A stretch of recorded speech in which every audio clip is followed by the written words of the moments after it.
My name is Barb Nangle. I'm the founder of Higher Power Coaching and Consulting, and I want to welcome you to my podcast, From Fragmented to Whole, Life Lessons from 12-Step Recovery. This is episode 4, Overcoming Negative Thought Loops. The biggest part of our problem for those of us in recovery is usually our thinking. Most of us have negative thought after negative thought after negative thought. What I call negative thought loops. Some people call it ruminating. I used to have these all the time before recovery. The negative thought loops are typically about ourselves, how shitty we are, what failures we are. But sometimes they're the opposite though, like how shitty other people are or how much better things would be if only we were in charge. And that's actually how my negative thoughts tend to manifest. Though years ago, they were about what a piece of shit I was, how fat I was, etc. And these thoughts are not productive. Well, not if you want to be happy, joyous, and free anyway. They're actually destructive, as a matter of fact.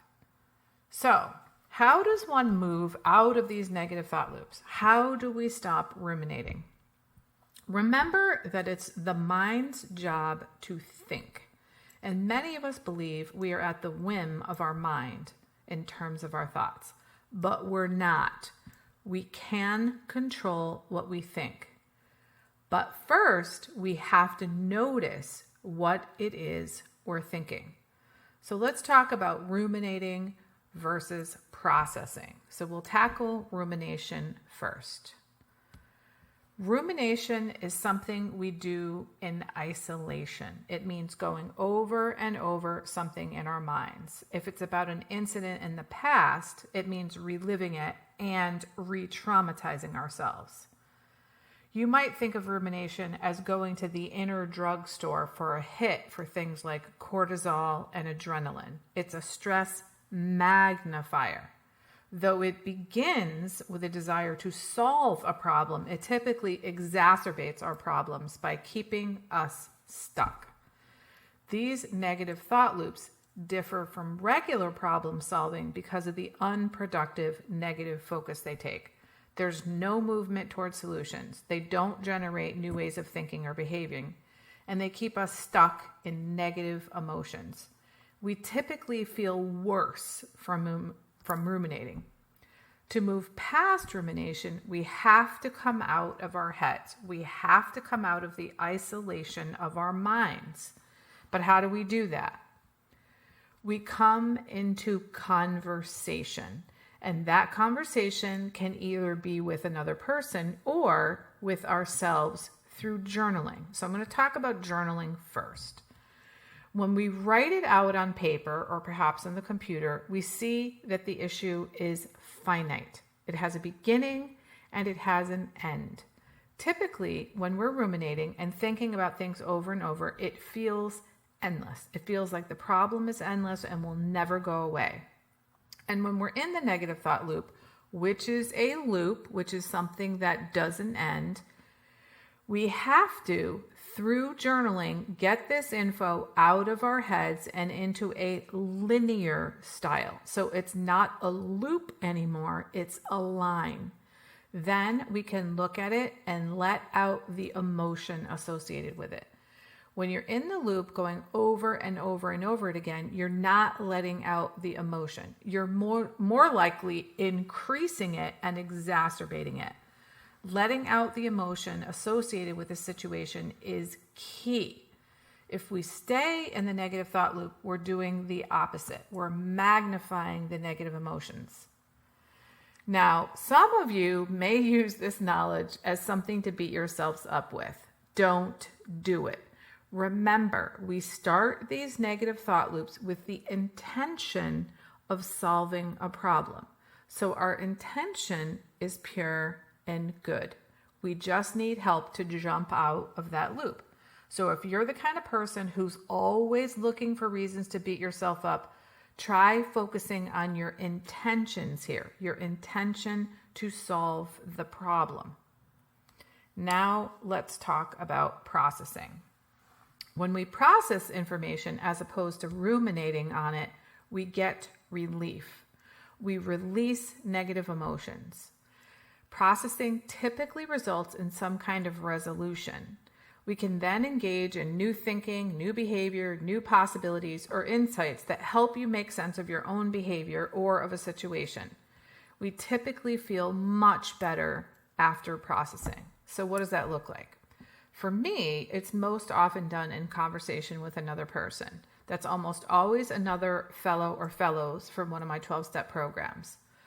The thing is, I can't see me as clearly as others can see me. I'm too close. This is why we need other people. I heard someone from one of my programs say once, the best thing about my sponsor is he's not me. We all laughed when he said that, but it's true. We need other people to get a different perspective on ourselves. For those of you who are still isolating all the time, this just might not be possible in this moment, but you can still learn to process through journaling. What I find is that I figure out what I think about things by writing about them. If you simply can't write, if writing is just not your thing and you're not quite ready to come out of isolation and share with other humans, try talking out loud into the recording device on your phone and then going back and listening to it. Writing is much more effective though, and even more effective than that is talking to others. But back to journaling. I'm going to give you an example of something that happened for me just recently. I was doing some journaling as part of my daily step work where I do an inventory of myself every day. And I was doing it about a situation that was bothering me. All I could come up with during the situation was that I felt nervous. That was as close as I could get to understanding what was going on for me. I started to journal about the situation and came up with the idea that I was nervous because maybe the person wanted something from me that I couldn't give them. As I continued to write, what came up was that nervousness was really about the fact that I felt disconnected from that person because of what had happened in the situation. This was news to me. I couldn't see that in the situation. All I could see was my nervousness, or really feel my nervousness. Understanding my history as someone who's codependent helps me to see why that would make me nervous. The nervousness was covering up the fact that I felt disconnected from the person. Codependence is about identifying more strongly with the needs of others rather than ourselves. I've come a long way in terms of my codependence, and now I care much more what I think of me, much more about meeting my needs than the needs of others. But I still have that tendency to focus on others. So my nervousness about being disconnected from the other person makes sense. Here's the thing, though. I'm not disconnected from that person. I'm very much connected to them. I may have felt like I was disconnected, but in my mind, where the craziness sometimes lives, I know I'm not disconnected. And I wrote about that too. I used my brain, which used to go into negative thought loops, to be logical and look at the evidence before me on the paper. On paper, I can see my situation in black and white. I can't deny what I see before me when I write it out like that. Then there is my most common way of processing, which is to talk to others in program. This is something I do multiple times a week, typically at coffee after meetings, but sometimes on the phone. And my sponsor is the most important person with whom I process, but my fellows are really, really important to me. I used to be the kind of person who was totally self-reliant. I never asked for help from anyone. In fact, the thought of asking someone for help made me feel like I was going to die. And I'm not exaggerating there. I actually felt like I'd die if I were to ask someone for help. But now, as a result of my recovery, I've learned to ask for help and accept it. And let me tell you, help is awesome! There are probably thousands of examples that I could share for how my processing works with others. But what comes to mind is from when I was pretty new in recovery. I was talking to someone about how upset and concerned I was about someone else. Recall my codependence, my focus on others. The person said to me, Barb, it's not happening to you. Now, that may sound obvious to those of you out there in podcast land, but it was not obvious to me. I was like, holy shit, it's not happening to me. Oh my God, this was a revelation. That helped me distance myself emotionally from what was happening to the other person. And what's really important is that it not only helped me in that particular instance, it helped me going forward because I now had that phrase in my head. It's not happening to me. This would not have happened had I not processed this situation with someone else. This is really important here. Not only did I get help with my current situation, I got an insight that helped me in the future. This means that there will be future thought loops that I can jump out of because of this new thinking I got from someone else. So not only did I get out of that current thought loop, I was able to prevent untold other negative thought loops. Even more importantly for me, as someone who is really focused on spreading the healing, I've been able to share that thought with dozens of others, and now with all of you who are listening. So my processing the situation with the other person not only gave me a new perspective, but it's helped to give many others a new perspective as well. Before I end, I do want to acknowledge that our negative thought loops can also be about the future, or they can be conversations we have in our minds with others. So before recovery, I was famous, in my own head anyway, for having really long conversations with others.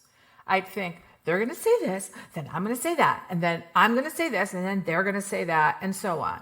And of course, none of it was good. It was all about what assholes they were and how I was going to have to defend against their assholishness and all that. But not one of those conversations has ever happened in real life like it's happened in my mind. Ever. It's just never happened, which I honestly didn't even pay attention to or realize until I was in recovery. So now, if I start one of those conversations in my head, I stop it as soon as I recognize it.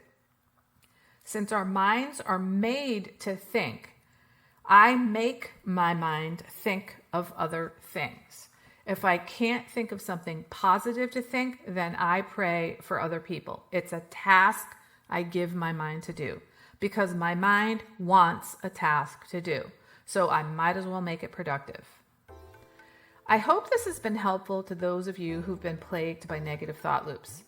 I honestly never realized I was doing that to myself, and once I did, I didn't think it would ever end. But it can, and it did, and it can for you too. And note that I said I was doing that to myself. This is one of those things the Serenity Prayer alludes to. I have the wisdom to know the difference between what I can change and what I cannot change. And my thoughts are within my care. I can change them. That's it for this week. Tune in for the next episode, which will be a continuation of how we can get rid of our negative thinking by affirming ourselves. Be sure to share this with anyone who might find it helpful. Thanks for listening. That's it for today. Thank you for listening. Be sure to like and subscribe so you can get future episodes of my podcast.